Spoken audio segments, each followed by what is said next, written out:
If you can't figure out what candy apple packaging to use for your candy apples or your caramel apples, or you simply just cannot figure out why your candy apples are not turning out right, I am going to give you probably the most important 5 reasons why your candy apples are not coming out right. I've helped build candy apple brands using candy apple formulas that don't change.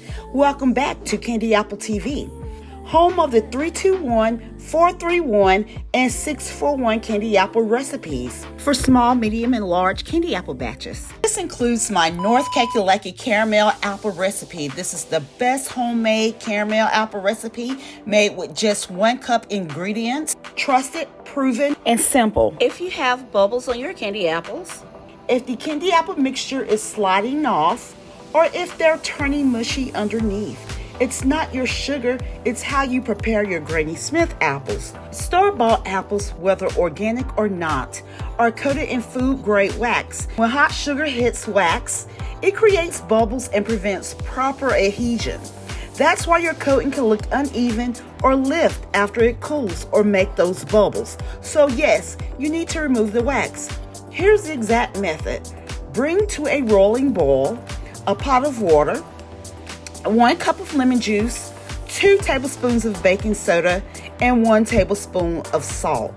Dip each apple for exactly 6 seconds. Okay? 6 seconds. Not 5, 7, not 3, 6. Less than 6 seconds, the wax stays on and you'll get bubbles. More than 6 seconds, you start cooking the apple skin.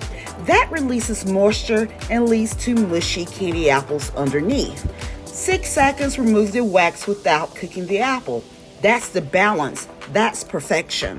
When you remove the apple, wipe it down while it's still warm. That's the key to getting the majority of the wax off the apples. Don't just let the apple sit down. Then let it dry completely before dipping. But you want to make sure you come back every 6 to 8 hours to wipe it down. Every 6 to 8 hours is the key. That's 24 to 48 hours. You're going to continue this process. And one more important candy apple tip: do not put your paper straws on before cleaning. The hot mixture will damage them. Always clean first, dry, then add your decorative straws. Consistency builds brands. If this helped you, like this video. Drop an apple down in the comment section if you've ever dealt with bubbles or had an issue making your candy apple mixture stick to your apples. Remember this: small, medium, or large batches of candy apples. My candy apple formulas never change. Perfect candy apples aren't just luck, they're measured. Keep it consistent, keep it crisp, and keep building your brand. If you didn't get it the first time, I'm going to tell you again. If you noticed, I inserted my wooden candy apple sticks in the apples upside down, and that's my preference. And the reason for that is because once you buy apples in a bag, there are different sizes. So in order for all of the apples to level out and look even, you turn your apples upside down. Not only is that good in that area, but also as a beginner, it's easier to get your whole candy apple covered. Now, with the paper straws, you want to wait maybe a couple of hours or even a day before you place your paper straws over your candy apple sticks, and you want to make sure it's on and it's snug in there.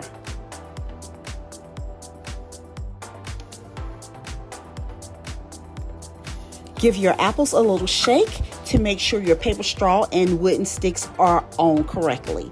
Now this apple here, I did not do the candy apple cleaning method because I want to show you what happens when you don't clean your apples. Whether organic or not, you must clean your apples for perfect candy apples. What you don't want to do is let them just sit.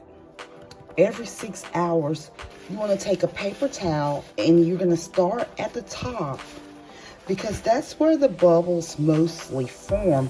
So you're going to wipe your apples down, starting at the top, every 6 hours.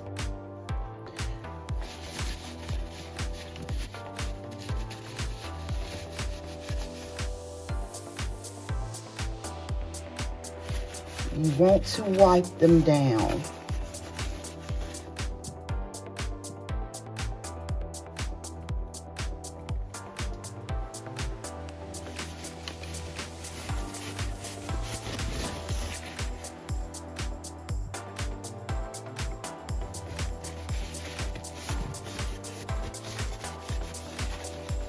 Each apple is going to be a different size, especially when you get them like out those candy apple bags or out the apple bags from like Walmart.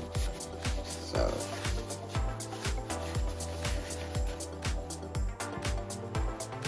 for your caramel candy apples, you're going to use cardboard boxes. You use cardboard boxes. For candy apples, you can use these as well, or the plastic candy apple boxes.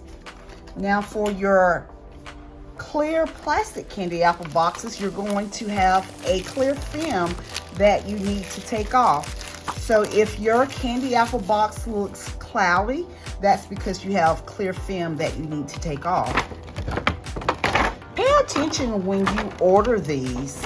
Sometimes you can order the candy apple boxes with the hole at the top and don't receive the ones with the hole at the top.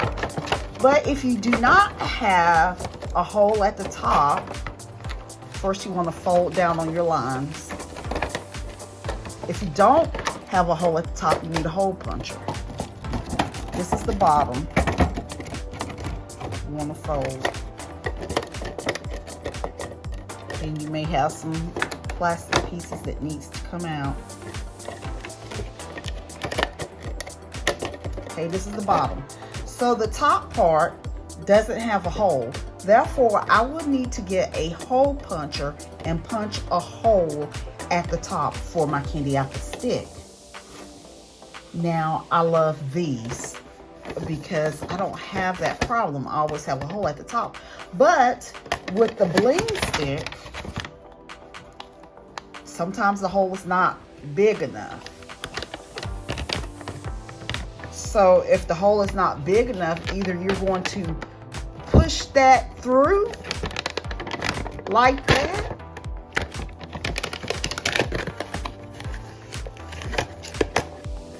or damage the box. I would recommend that because you can damage the box doing that. Just get a hole puncher. So with these are my favorite for caramel apples. You want to fold down on your lines.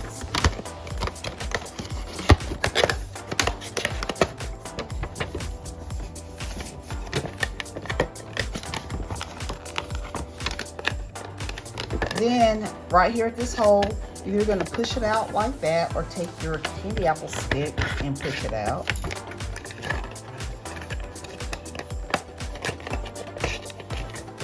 And here's your box. These are my favorite for caramel apples. If you have enjoyed this candy apple tutorial, make sure you stay tuned to watch my next candy apple tutorials coming up right here on Candy Apple TV. I'll see you in a few seconds over in my next video.